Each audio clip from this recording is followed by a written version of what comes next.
And I've been dreaming on in my head. Hi friends, welcome back to my channel. இன்றைக்கி நம்ம வீடியோவில் என்ன பார்க்க போகிறோம்னா, மார்னிங்லேருந்து ஈவினிங் வரைக்கும் நான் என்னென்ன பண்ணுறேன் அப்படின்றது தான் இந்த வீடியோவில் பார்க்க போகிறோம். இப்போ வந்து மார்னிங்கில் டிஃபன் எல்லாம் முடிஞ்சிருச்சு. அடுத்து நம்ம என்ன பண்ண போகிறோம்னா, ஆஃப்டர்நூன் சமைக்க போகிறோம். என்னுடைய சன் வந்து ஊர்லேருந்து வரான், அதனால் கடகடன்னு சமையல் வேலையை பார்த்துடலாம். இப்போ தான் குளிச்சுட்டு வந்தேன், ஃப்ரெஷ் ஆகிட்டேன். இனிமேட்டு அடுத்து நம்ம சமையல் வேலையை பார்த்துடலாம். வாங்க ஃப்ரெண்ட்ஸ், வீடியோக்குள்ளே போகலாம். அதுக்கு முன்னாடி இந்த சேனல் பிடிச்சிருந்தா லைக் பண்ணுங்கள், ஷேர் பண்ணுங்கள்.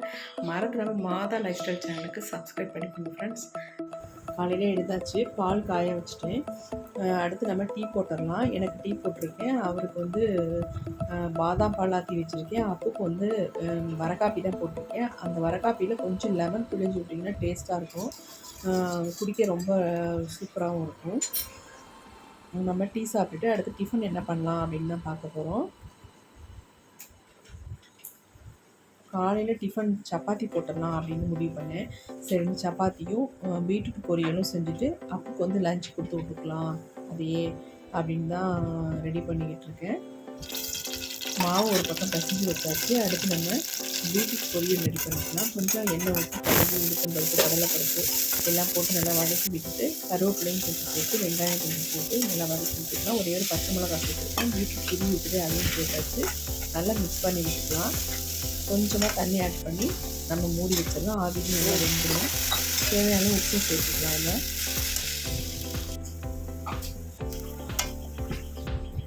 இப்போ நம்ம மூடி வச்சாச்சு. சப்பாத்தி ரெடி ஆகிட்டு இருக்கு. சப்பாத்தி தேய்ச்சிக்கிட்டு இருக்கோம். சப்பாத்தி தேய்ச்சிட்டு நம்ம சப்பாத்தியும் பீட்ரூட் பொரியலையும் லஞ்சுக்கு அப்படி கொடுத்து விட்டுடலாம். 2 சப்பாத்தி வச்சுருக்கேன், கொஞ்சம் பீட்ரூட் பொரியலும் கொடுத்துருக்கேன். நல்லா ஃபில்லிங்காக இருக்கும், சாப்பிடவும் நல்லா டேஸ்ட்டாகவும் இருக்கும். இப்போ நம்ம லஞ்ச் ரெடி பண்ணியாச்சு. சிம்பிளாக தான் செஞ்சுருக்கேன். எனக்கு உடம்பு சரியாதனால அவன் சொன்னால் அம்மா சிம்பிளாக செய்யுங்க போதும் அப்படின்னு சொல்லிட்டான். அதேமாதிரி ரெடி பண்ணியாச்சு லஞ்சு. பாருங்கள் எவ்வளோ ஜாதிப்பூ பூத்துருக்கு. நம்ம வீட்டு தோட்டத்தில் தான் பூத்துருக்கு, பறிக்க முடியல, அதனால் அப்படியே பூவெல்லாம். இப்போ துணியெல்லாம் காய்ச்சிக்கிட்டு இருக்கு. நம்ம துணியெல்லாம் எடுத்துகிட்டு வீட்டுக்குள்ளே போயிடலாம். அது முன்னாடி அவர் கடைக்கு போய் காய்கறிலாம் வாங்கிட்டு வரேன்னு சொல்லிட்டாங்க. இப்போ கடைக்கு போய் காய்கறிலாம் வாங்கிட்டு வந்துட்டாங்க. இதெல்லாம் நம்ம டேபிளில் வச்சுட்டு நம்ம அடுத்து டிஃபனுக்கு ரெடி பண்ணலாம். அவரும் நானும் சாப்பிடல காலையில். சரி, மாவு இருக்குது, தோசை ஊற்றிக்கலாம் அப்படின்ட்டு தோசைக்கு தேங்காய் சட்னி அரைச்சிட்ருக்கேன். அதோட கொஞ்சம் தக்காளி சட்னி நைட்டு வச்சது இருக்குது, அதையும் சேர்த்து சாப்பிட்டுக்கலாம் அப்படின்ட்டு ரெடி பண்ணிகிட்ருக்கேன்.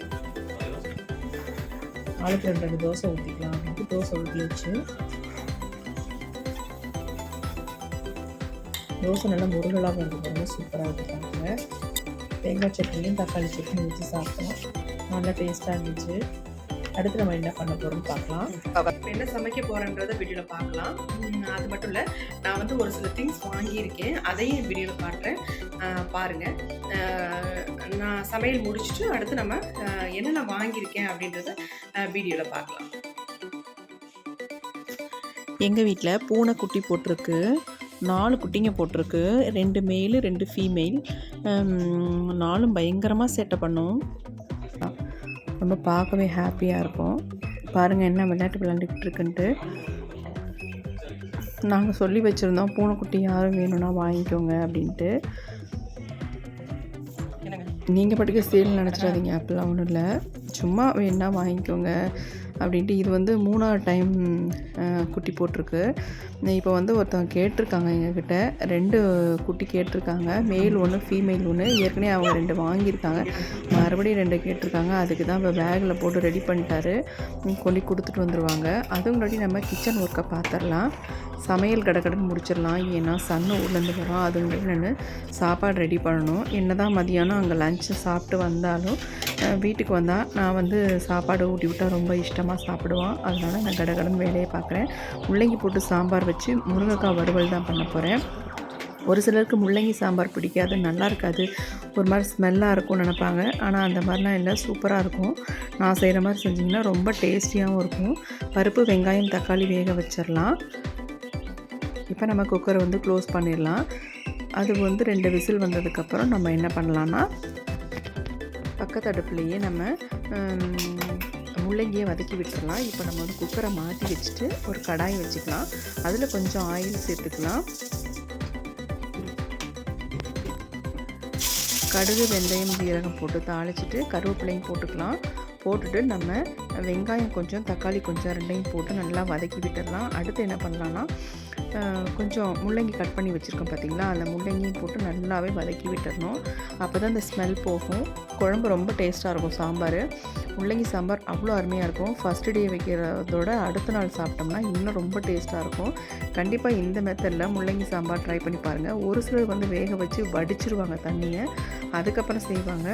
அது வந்து நல்லதில்லை, சத்துக்கள்லாம் போயிடும். ஆனால் இந்த மாதிரி வதக்கி விட்டுட்டு நம்ம செஞ்சோம்னா ரொம்ப டேஸ்ட்டாக இருக்கும். கண்டிப்பாக நீங்களும் ட்ரை பண்ணி பாருங்கள். முள்ளங்கி நல்லா வதங்கிக்கிட்டு இருக்கு. ஒரு பக்கம் வதங்கட்டும். இன்னொரு பக்கம் நம்ம குக்கர் வந்து விசில் வந்துருச்சு, பருப்பு வெந்துருச்சு, இறக்கி வச்சாச்சு. அடுத்து நம்ம ஸ்டவ் ஆன் பண்ணிக்கலாம். அதில் ஒரு குக்கர் ஒன்று வச்சுக்கலாம். குக்கர்லேயும் செய்யலாம் அல்லது கடாயிலையும் செய்யலாம். நான் நேரம் ஆகிட்டே இருக்குது அப்படின்ட்டு தான் குக்கரில் வச்சுட்டேன். ஒரு விசில் வச்சா போதும், அதுக்கு மேலே வைக்க வேண்டாம். ஏன்னா முருங்கைக்காலாம் உடஞ்சி போயிடும். கொஞ்சம் ஆயில் சேர்த்துட்டு கடுகு, உளுத்தம்பருப்பு, கடலைப்பருப்பெல்லாம் போட்டு கொஞ்சம் தாளிச்சிட்டு கருவேப்பிலையும் போட்டு தாளிச்சிட்டு அதுக்கப்புறம் வெங்காயம், தக்காளி அதையும் போட்டு நல்லா வதக்கி விட்டணும். வதக்கி விட்டும் போதே மிளகாய்த்தூள், மஞ்சள்தூள், உப்பு போட்டு அதையும் மிக்ஸ் பண்ணி விட்டணும். ஆனியன் நல்லா வதங்கினதுக்கப்புறம் நம்ம முருங்கைக்காவையும் உள்ளே போட்டு நல்லா கிளறி விட்டுடலாம். கிளறி விட்டு லைட்டாக தண்ணி தெளித்த மாதிரி விட்டுட்டு நம்ம குக்கரை லாக் பண்ணி விட்டுடலாம். லாக் பண்ணிவிட்டு ஒரு விசில் தான் வைக்கணும். நம்ம 2-3 விசில்லாம் வச்சுட்டா முருங்கைக்காய் வந்து உடஞ்சி போயிடும் எல்லாமே. ஒரு விசில் மட்டும் விட்டுட்டு ஏரை நம்ம எடுத்து விட்டுடணும். அப்படியே முருங்கைக்காய் முழுசாகவே இருக்கும். அதுக்கப்புறம் நம்ம ஸ்டவ்வில் வச்சு நல்லா ட்ரை பண்ணி ரோஸ்ட் பண்ணி எடுத்துட்டோம்னா நல்ல டேஸ்டியாகவும் இருக்கும், சூப்பராக இருக்கும். சாம்பாருக்கு, தயிர் சாதத்துக்கும் நல்லா சுருக்குன்னு இருக்கும். கண்டிப்பாக நீங்கள் ட்ரை பண்ணி பாருங்கள், ரொம்ப நல்லாயிருக்கும். முள்ளங்கி நல்லா வதங்கிடுச்சு. அதோட மிளகாய்த்தூள், மல்லித்தூள், மஞ்சள்தூள், உப்பு எல்லாம் போட்டு நல்லா மிக்ஸ் பண்ணிவிட்டு கொஞ்சம் தண்ணியும் ஊற்றி விட்டுடலாம்.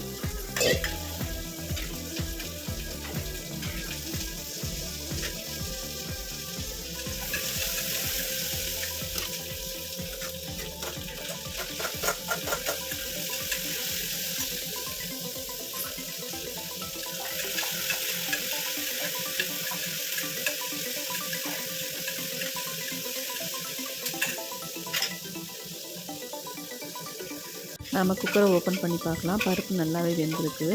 இதுக்கப்புறம் நம்ம என்ன பண்ணலான்னா, அந்த வடசட்டியில் இருக்க முள்ளங்கியை இப்போ நம்ம பருப்போடு ஆட் பண்ணி குக்கர் அடுப்பில் வச்சிடலாம்.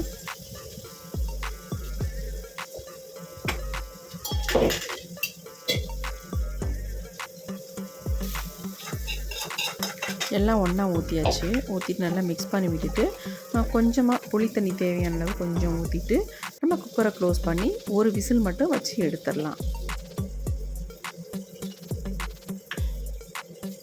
மறுபடியும் தாளிக்கணுன்ற அவசியம் இல்லை, ஏற்கனவே நம்ம தான் தாளிச்சிட்டோம், அதனால் வேண்டியதில்லை. இதோட நம்ம சாம்பார் எடுத்து பாத்திரத்தில் ஊற்றி வச்சிடலாம்.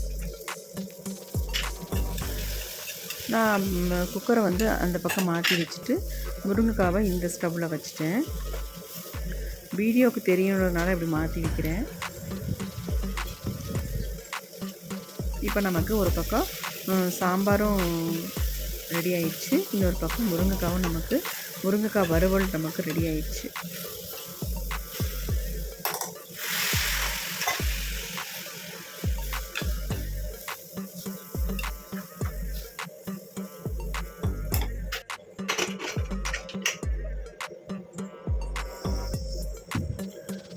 கையோடு நாம் கிச்சனையே அப்பப்போக்கி க்ளீன் பண்ணிட்டோம்னா நமக்கு சுத்தமாக இருக்கும்.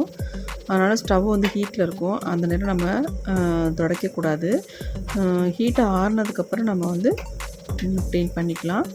மற்ற இடங்களை நம்ம கொஞ்சம் க்ளீன் பண்ணி வச்சுக்கலாம். அப்பப்போக்கி நமக்கு ஈஸியாக இருக்கும். இப்போ வந்து முருங்கைக்காய் வெந்துருச்சு. நான் ஒரே ஒரு விசில் மட்டும் வச்சுட்டு ஆஃப் பண்ணிவிட்டு ஏரையும் எடுத்து விட்டுட்டேன்.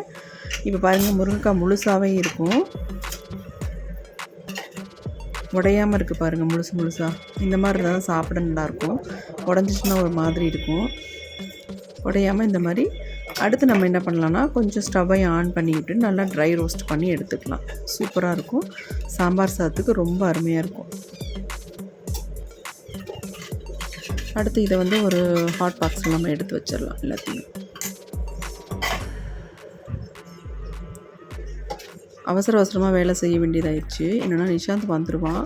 3:30க்கெலாம் வீட்டுக்கு வந்துடுவான். அதனால் கொஞ்சம் வேகமாக செய்ய வேண்டியதாக இருக்குது. இப்போ நம்ம சாம்பார் ஒரு பாத்திரத்தில் எடுத்து ஊற்றிட்டு நம்ம பாத்திரத்தில் விளக்கு போட்டுடலாம். கொஞ்சமாக கொத்தமல்லி இலை போட்டு நம்ம சாம்பாரை மூடி வச்சிடலாம்.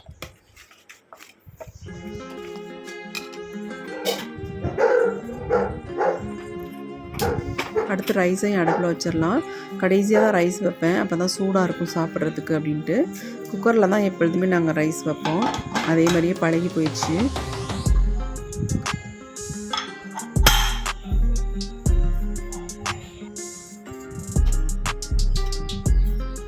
அடுத்து ரசம் ரெடி பண்ணிடலாம்.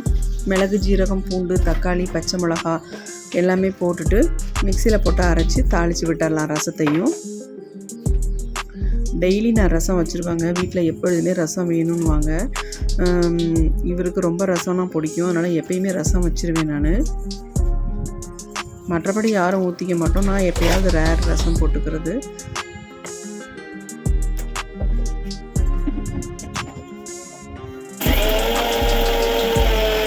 அடுத்து நம்ம ரசத்தை தாளித்து விட்டுட்டா வேலையெல்லாம் நமக்கு முடிஞ்சிருது.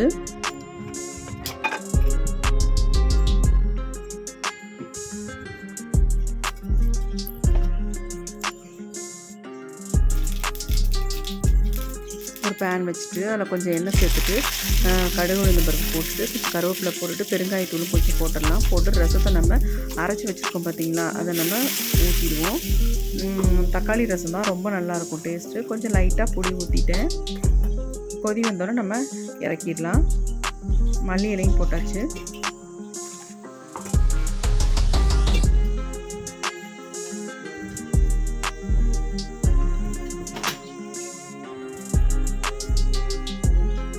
ஆல்ரெடி நமக்கு எல்லா ஒர்க்கும் முடிஞ்சிருச்சு. இப்போ நம்ம எல்லாமே டைனிங் டேபிளில் கொண்டு வச்சிடலாம்.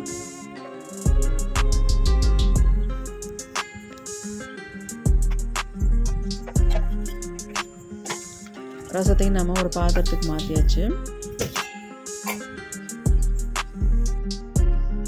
எல்லாமே டேபிளில் கொண்டு வந்து மூடி வச்சுட்டு நான் யாருமே சாப்பிடலை, இனிமேல் தான் சாப்பிடணும். நிஷாந்த் வந்தோடனே சாப்பிட்டுக்கலாம் அப்படின்னு சொல்லிட்டாங்க. அதனால் முள்ளங்கி சாம்பார், பீட்ரூட் பொரியல் காலையில் செஞ்சது கொஞ்சம் இருந்துச்சு, அதையும் வச்சுருக்கேன். முருங்கைக்காய் வறுவல், தயிர் எல்லாமே இருக்குது. அப்போ எப்போ வந்தாலும் ஏதாவது ஒரு ஜூஸ் எதிர்பார்ப்பான். அதனால் நெல்லிக்காய் ஜூஸ் போடலான்னு ஒரு 6 நெல்லிக்காய் எடுத்து இடிச்சுக்கிட்டேன். இடித்து நல்லா மிக்சியில் போட்டு அரைச்சிட்டு, அது ரொம்ப புளிப்பாக இருக்கும். எவ்வளோ தான் தண்ணி ஆட் பண்ணாலும் உங்களுக்கு கொஞ்சம் புளிப்பாக தான் இருக்கும். அதனால் நம்ம என்ன பண்ணலான்னா கொஞ்சமாக வெல்லம் அல்லது நாட்டு சக்கரை ஏதாவது இருந்தால் அதில் கொஞ்சம் சேர்த்துக்கலாம். சேர்த்துட்டு அதோட கொஞ்சம் சால்ட்டும் ஆட் பண்ணிவிட்டு நம்ம ஜூஸ் போட்டோம்னா ரொம்ப டேஸ்ட்டாக இருக்கும், டிஃப்ரெண்ட்டாகவும் இருக்கும். அதாவது பானாக்கம் கேள்விப்பட்டிருப்பீங்கன்னு நினைக்கிறேன். பானாக்கம் மாதிரியே இருக்கும், ரொம்ப அருமையாக இருக்கும். கண்டிப்பாக நீங்களும் ட்ரை பண்ணி பாருங்கள். இந்த வீடியோ வந்து இதோட முடியுதுங்க. என்னென்னா வீடியோ வந்து ரொம்ப லென்த்தாக போகிறதுனால நான் ஒரு சில திங்ஸ் எல்லாம் வாங்குறேன்னு சொல்லியிருந்தேன், அதை நான் காட்டுறதாகவும் சொல்லியிருந்தேன். ஆனால் நெக்ஸ்ட் வீடியோவில் கண்டிப்பாக நான் என்னென்ன திங்ஸ் எல்லாம் வாங்கியிருக்கேன் அப்படின்றத பார்க்கலாம். இந்த வீடியோ உங்களுக்கு பிடிச்சிருந்தால் லைக் பண்ணுங்கள், ஷேர் பண்ணுங்கள். மறந்துடாமல் என்னுடைய சேனலுக்கு சப்ஸ்கிரைப் பண்ணிக்கோங்க. இப்போ தான் வ்ளாக்ஸ்லாம் நான் போட ஆரம்பிச்சிருக்கேன். உங்களுக்கு பிடிச்சிருந்தா லைக் ஒன்று போட்டுருங்க. அல்லது பிடிக்கலைனாலும் எந்த மாதிரி வீடியோஸ் போடணும் அப்படின்றத கமெண்ட்டில் சொல்லுங்கள். Thank you friends. See you. Bye bye.